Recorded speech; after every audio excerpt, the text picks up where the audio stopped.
Set aside for a moment everything you know about how to read, or anything you might know about speed reading, because tonight we're going to take a look at something entirely different. It's called photo reading. The claims about photo reading sound too unbelievable to be true, but people who have learned how to do it say it's amazing. I am waiting for orders to join my new regiment, Your Excellency, said Boris, showing either. One word at a time. It's the way we were taught to read. It can be enjoyable, but not very efficient. It causes our brain to narrowly focus. It's like turning the funnel upside down. We're trying to pour everything into the wrong end of the funnel. You really feel that if you have a pile like this, you have to get through. But what if you could get through it like this? What if you could photo read? Photo reading helps us turn the funnel right side up. We can take the entire book in at once. Paul Sheely began searching 15 years ago, not for a better way to read, but for a better way for the brain to process information.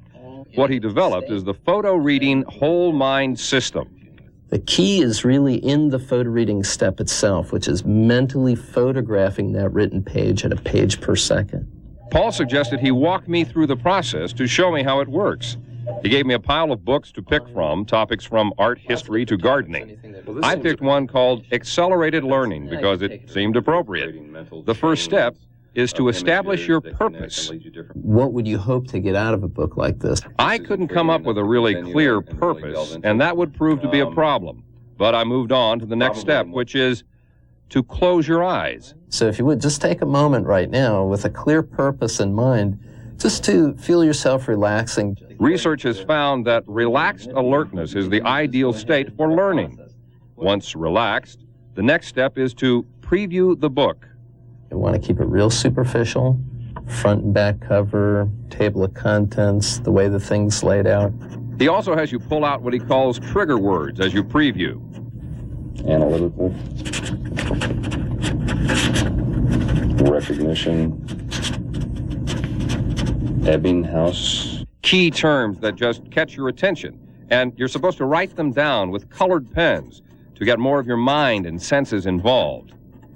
The preview is really a way of switching on the whole brain. You get 3 minutes to preview. Each step is timed to keep you alert and moving.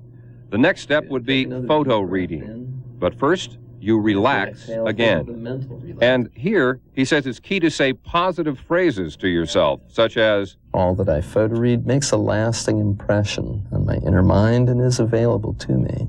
Then, when you're ready, you open the book to the page that you'll begin on and look right through the center crease, almost as if you had X-ray vision. Notice the 4 corners of the page. To your conscious mind, it looks like a blur as you flip through at a page a second. But your subconscious, Paul says, is sucking it all up like a sponge. In 5 minutes, I'd photo-read the whole book and felt completely lost.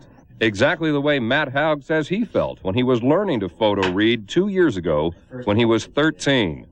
And it's like, I didn't believe it, and then I thought, well, all we're doing is flipping pages, because they explained it to us, and all it was flipping pages, and it was like, how is this going to work? And then I did the process, and then it was like, wow, it works. Matt says it has given him so much confidence in school now that he's gone from a C average to an A average. You see, photo reading's just half the process. That gets the information in, then you activate to get it out. But first, you exercise, so you stay relaxed. Paul says it's actually best to let your mind sort through what you photo-read overnight. I didn't have the time, so to activate, I used mostly one of his 4 techniques. I moved my eyes rapidly down the center of each page, letting my subconscious guide me. Literally, you can say, don't need this, don't need this, don't need this. Here, this is the thing I've been looking for. And quickly tune into it, dip in, grab it consciously, and move on. After the first 6 minutes of activation, I was still lost. I did some more exercises to relax and got some guidance from Paul. So remember, this whole system is driven because you're active, you're purposeful, you're questioning, and you're going for the core concept. 6 more minutes, and as strange as it sounds, the book was beginning to come alive for me. and I could actually answer questions about it. And the key to accelerated learning of this book is mental relaxation. Music is one of the most effective tools for doing that, and primarily Baroque music. Composers from the early 18th century, 1700s to 1750. Albellini, Vivaldi, Bach, I forget. This is bizarre. Our different senses stores information on all subjects in all parts of our brain. Isn't that weird? Yes. And what I found really weird is that I'd spent just 30 minutes actually looking at that book. Questions and answers for the beginning photo. It's very good. In hopes of getting some of my questions answered, I went to an outside expert. Professor Mike Bennett teaches reading at the University of Minnesota. He's one of the few scholars in the country who actually has a doctorate in the subject. His book, Efficient Reading, is considered the standard by many. I asked Professor Bennett to read Paul's book, and much to his surprise, he thinks photo reading might really work. How? I don't know. But possible. But possible. I certainly know why. I got excited about being able to do that myself. How it works, how photo reading really affects the mind, no one knows. But Paul Sheely is now working with a team of doctors to develop tests to find out. If you would like to find out more about photo reading, here's the number to call. The company is Learning Strategies Corporation. They're in Wayzata, and the number is 476-9200. Look out, Evelyn Wood. It's a totally different concept. Entirely different. Okay. Thanks, Gary. It was interesting.